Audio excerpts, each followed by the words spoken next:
Salut les amis, est-ce que vous allez bien? Moi ça va super comme d'habitude. Voilà, bienvenue sur Wolof Tuto. Bu fekkee c'est la première fois les amis ngeen di seetaan sama vidéo fii ci Wolof Tuto, s'il vous plaît maa ngi leen di ñaan ngeen abonné wu leen parce que du leen coûter dara alors que je vais vous montrer beaucoup d'astuces sur iPhone et sur Android. Voilà, c'est pareil parce que ñun wàllum investissement en ligne la ñuy wax léegi. Du coup tey dañuy ñëw wan leen nan la ñuy jalonner ay crypto ñu xamee ko ci staking pour ñu xam wàllum crypto-monnaie. Voilà, staking nag mooy jalonner ay crypto. nan laa ko mën a waxee, par exemple da ngay am say crypto, par exemple nga am ay crypto-monnaie ci sa Trust Wallet. léegi nag boo bëggee gagner ay pourcentage da ngay jalonner crypto yi, mooy da nga koy prêter benn plateforme de trading peut-être. Après léegi nag ñooñu di la ci tegal ay pourcentage journalier. Voilà, léegi nag lépp li may wax ci chaîne bi c'est pas des conseils financiers, je vous dis toujours ça. Man duma conseil financier kenn encore et encore. Voilà, damay wax samay propre investissement ak jox leen nan ngeen di def ba def ko. Voilà, mais waxuma kenn mu jël xaalisam di ko investir, wala waxuma kenn aussi mu jël di jënd ay troncs et tout ça. Voilà, alors soyez attentifs de ce que vous faites et soyez responsables de vos propres actes. Merci, on passe à la vidéo. Voilà, léegi nag première chose pour ñu am Trust Wallet, voilà, dem leen ngeen tijji ko directement ci crypto tron bi la ñuy def vidéo tey. Léegi tout d'abord bu ngeen amul Trust Wallet dem leen ngeen seetaan nan ngeen créer compte Trust Wallet, def naa ko ci chaîne bi. Voilà, léegi nag par exemple cryptotron yi yéen a ngi koy gis nii ci écran bi ni ma ko affiché. Voilà, bu ñu ko bëggee jalonner léegi day fekk dañoo am ay crypto ci biir. Voilà, yaa xam sax boo amee 100 TRX wala 200 wala yëpp daal mun na nekk, wala 5000 wala 3000.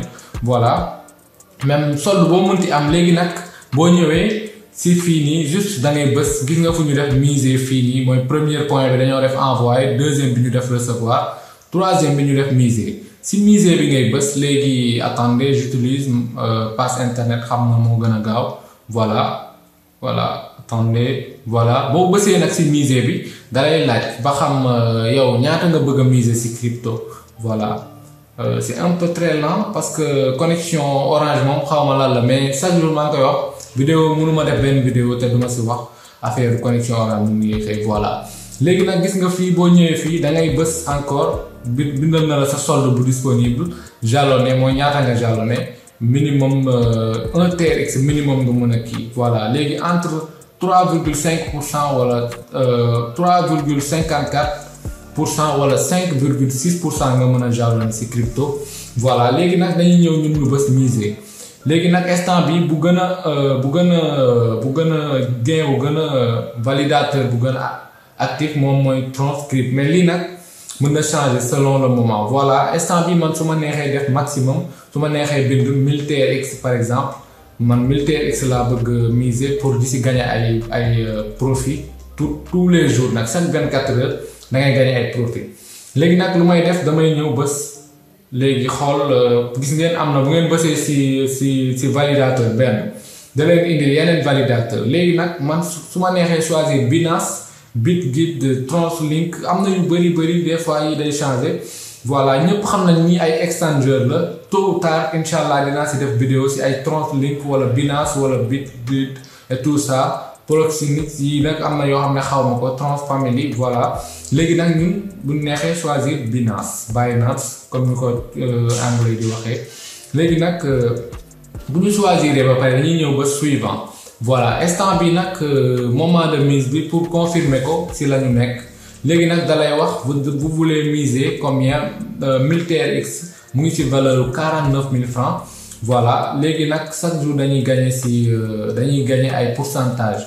Voilà, je vous rappelle encore, gagner du question jouer kese mooy gagner.